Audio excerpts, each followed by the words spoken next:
হলদিয়া ভবানীপুর থানা এলাকার Exide metal কারখানায় গেট অবরোধ করে শ্রমিক বিক্ষোভ। শ্রমিকরা সঠিক বেতন না মেলায়, কাজের নিরাপত্তা না মেলায় প্রায় 1200 শ্রমিক দিনভর বিক্ষোভ শুরু করেন। বিষয়টি নিয়ে আইএনটিটিইউসির প্রতিনিধিরা ম্যানেজমেন্টের সাথে বৈঠক করেও সুরাহা মেলেনি।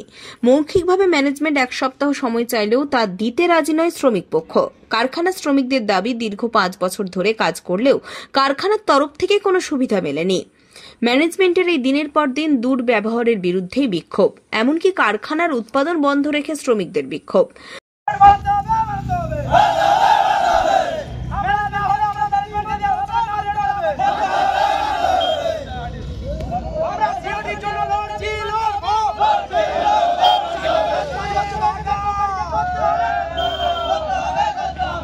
কারণ হচ্ছে এখানে টার্গেট এমনি বাড়িয়ে দিচ্ছে, আর এখানে কোনোভাবে কোনো শ্রমিকদেরকে ঠিকঠাকভাবে বেতন দিচ্ছে না, 26টা আইডলও দিচ্ছে না।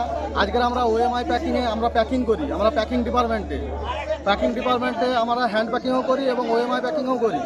হ্যান্ড প্যাকিংয়ে আমাদের হচ্ছে 120, 60, 70, 80 পরপর এরকম বাড়িয়ে যাচ্ছে, তার কোনো ডেভেলপ নেই, পরপর কন্টিনিউ বাড়িয়ে যাচ্ছে।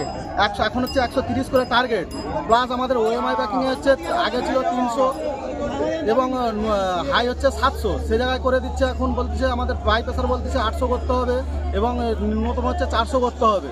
এইভাবে আমাদেরকে টার্গেট বাড়িয়ে দিচ্ছে, সুপারভাইজার প্রেসার দিচ্ছে, এইভাবে করতেছে। কোনো আমাদের এখনো পর্যন্ত সিওডি বা জয়েন্ট লেটার, আজকে আমরা 3-4 বছর কাজ করছি, আমাদের কোনো জয়েন্ট লেটার দেয়নি, আমাদের কোনো হচ্ছে এখনো পর্যন্ত কোনো ফ্যাসিলিটি দেয়নি।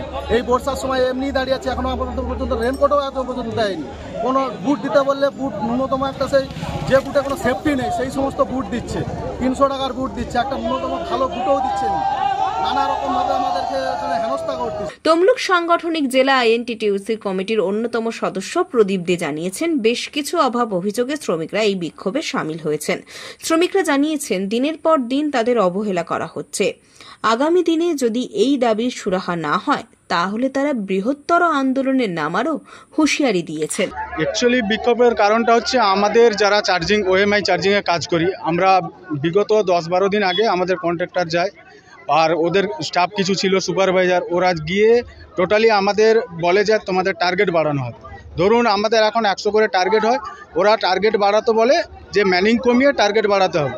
তো সেটা নিয়ে আমরা প্রথমে ম্যানেজমেন্টকে জানানো হয়, ম্যানেজমেন্ট এর কোনো স্বরূপ উত্তর আমাদের কাছে আসে না, ঠিক আছে। তার জন্য আমরা তাও ওই টার্গেট না করে আমাদের পুরনোভাবে যেই টার্গেট ছিল আমরা সেইভাবেই কাজ করে যাচ্ছিলাম।